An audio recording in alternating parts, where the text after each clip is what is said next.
हयात सहाबा। टॉपिक: अल्लाह की तरफ दावत देने की वजह से कपड़ों की कमी बर्दाश्त करना।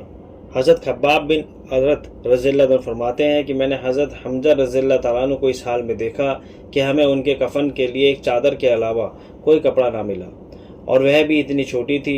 जब हम उससे उनके पाँव ढकते तो उनका सर खुल जाता, जब सर ढकते तो पाँव खुल जाता। आखिर हमने चादर से उनके सर को ढक दिया और उनके पैरों पर इसखिर घास डाल दी। हज़रत शिफा बिनते अब्दुल्ला रज़ियल्लाहु फरमाते हैं कि मैं एक बार हुज़ूर सल्लल्लाहु अलैहि वसल्लम की खिदमत में कुछ मांगने के लिए आई तो आप देने से माजरत करने लगे। आपके पास कुछ था ही नहीं और मैं ताल्लुक़ की वजह से आपसे कुछ नाराज़ होने लगी। इतने में नमाज का वक्त आया। मैं वहाँ से निकलकर अपनी बेटी के पास गई जो शुरहबिल बिन हसना रज़ियल्लाहु अन्हु के निकाह में थी। मैंने शुरहबिल के घर को घर में पाया। मैंने कहा, नमाज का वक्त हो गया है, तुम अभी तक घर में हो, और मैं उसे मलामत करने लगी। उसने कहा, ए खाला जान, आप मुझे मलामत ना करें, मेरे पास एक ही कपड़ा था जिसे हुजूर सल्लल्लाहु अलैहि वसल्लम उधार ले गए। तो मैंने कहा, मेरे माँ बाप आप पर कुर्बान हो, मैं आज आपसे नाराज़ हो रही थी और आपकी यह हालत कि कपड़े भी दूसरों से मांग कर पहना हुआ है और मुझे मालूम नहीं। फिर हज़रत शुरहबिल ने कहा, वह भी एक ऐसी कमीज़ थी जिसमें हमने पेवन लगा रखा था। हज़रत इब्ने उमर रज़ियल्लाहु अन्हु फरमाते हैं कि एक बार हुज़ूर सल्लल्लाहु अलैहि वसल्लम बैठे हुए थे। आपके पास हज़रत अबू बकर सिद्दीक़ रज़ियल्लाहु अन्हु भी थे। हज़रत अबू बकर रज़ियल्लाहु अन्हु ने एक चोगा पहना हुआ था जिसके गिरेबान में अपने सीने पर बटन के बजाय कांटे लगा रखे थे। इतने में हज़रत जिब्रील अलैहिस्सलाम तशरीफ़ लाए। हुज़ूर सल्लल्लाहु अलैहि वसल्लम को अल्लाह का सलाम पहुँचाया।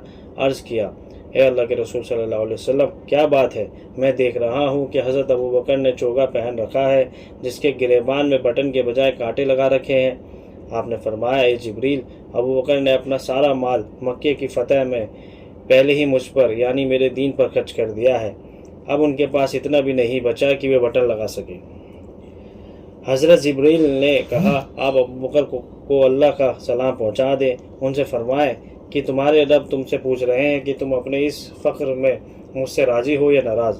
हुज़ूर सल्लल्लाहु अलैहि वसल्लम ने हज़रत अबू बकर की तरफ मुतवज्जो होकर फरमाया, ए अबू बकर, ये जिब्रील है जो तुम्हें अल्लाह का सलाम कह रहे हैं और अल्लाह पूछ रहे हैं कि तुम अपने इस फ़ख्र में मुझसे राज़ी हो या नाराज़। हज़रत अबू बकर रज़ियल्लाहु ताला अन्हु ये सुनकर रो पड़े। कहने लगे, क्या मैं अपने रब से नाराज़ हो सकता हूँ? मैं अपने रब से इस हाल में भी राज़ी हूँ, मैं अपने रब से राज़ी हूँ। हज़रत अली रज़ियल्लाहु अन्हु फरमाते हैं कि मैंने मोहम्मद सल्लल्लाहु अलैहि वसल्लम की बेटी हज़रत फ़ातिमा रज़ियल्लाहु अन्हा से शादी की। तंगदस्ती की वजह से ये हाल था कि मेरे और उनके पास मेंढे की खाल के अलावा कोई बिस्तर ना था जिस पर रात को हम सो जाते थे। दिन में हम उस पर पानी लादने वाले ऊँट को चारा खिलाते। हज़रत फ़ातिमा के अलावा मेरे पास कोई खादिम भी नहीं था। हज़रत अबू बुर्दा रहमतुल्लाह अलैह फरमाते हैं कि मुझसे मेरे वालिद अबू मूसा अशरी रज़ियल्लाहु अन्हु ने कहा, अगर तुम हमें बारिश होने के बाद हुज़ूर सल्लल्लाहु अलैहि वसल्लम के पास देखते तो हमारे कपड़े की बू भेड़ जैसी लगती, क्योंकि हमारे अक्सर कपड़े भेड़ के ऊन के होते थे।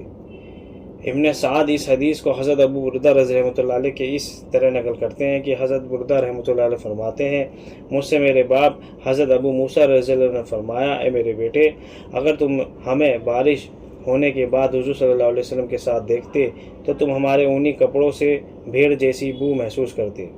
इसी तरह तबरानी में हज़रत अबू मूसा अशरी से ये हदीस रिवायत है कि उसमें आगे एक मजमून ये भी है कि हमारे कपड़े ऊन के होते थे और खाने के लिए सिर्फ दो काली चीज़ें होती थी, खजूर और पानी। हज़रत अबू हुरैरा रज़ियल्लाहु अन्हु फरमाते हैं कि मैंने 70 अहले सुफ़ा को इस हाल में देखा कि इनमें से किसी के पास भी बड़ी चादर ना थी, या तो लुंगी थी या कंबल था, यह छोटी चादर थी जिसे उन्होंने अपनी गर्दन से बांध रखा था। किसी की लुंगी आधी पिंडली तक होती, किसी के तखने के करीब तक। वे लुंगी को हाथ से पकड़कर रखते ताकि उनका सतर नज़र ना आ जाए। हज़रत वासिला बिन अस्का रज़ियल्लाहु अन्हु फरमाते हैं कि अहले सुफ़ा में से थे। हम में से किसी के पास भी पूरे कपड़े नहीं थे और हमारे जिस्मों पर मेल और गुबार इतना होता था कि जब हमें पसीना आता था तो सारे जिस्म पर मेल और गुबार की धारियाँ पड़ जाती थी। हज़रत आयशा रज़ियल्लाहु अन्हा की खिदमत में एक आदमी आया। हज़रत आयशा के पास उनकी एक बांदी बैठी हुई थी जिसने 5 दिरहम वाली कमीज़ पहन रखी थी। حضرت عائشہ نے اس آدمی سے کہا ذرا میری اس باندی کی طرف نظر اٹھا کر دیکھو، یہ اس قمیض کو گھر میں بھی پہننے کے لیے راضی نہیں۔ حالانکہ حضور صلی اللہ علیہ وسلم کے زمانے میں میرے پاس ایسی ایک قمیض تھی جو مدینے میں جس عورت کو بھی شادی کے لیے سجایا جاتا تھا وہ آدمی بھیج کر مجھ سے یہ قمیض ادھار لیا کرتا تھا۔